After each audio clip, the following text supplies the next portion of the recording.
ng sinigang na itlog ng isda. Kailangan magpakulo ng tubig. Ayan ang aking mga panghalo. Kamatis, sibuyas, bawang, kangkong. Kumulo na ang tubig, lalagay ng bawang, kamatis, at sibuyas. Hintayin natin kumulo. Ibudbud ang nor sinigang. Pinisa mix nor hipon. Lagyan ng konting oil.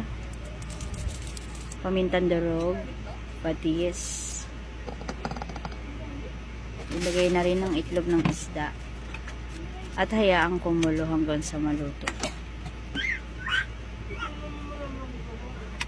Pigaan ng kalamansi. Ibuhos na natin ang katas ng kalamansi.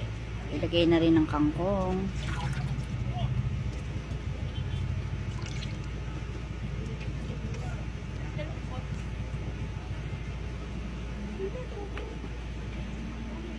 Isang kulo na lang, okay na yan. Luto na. Ready na. At kakain na. Luto na ang sinigang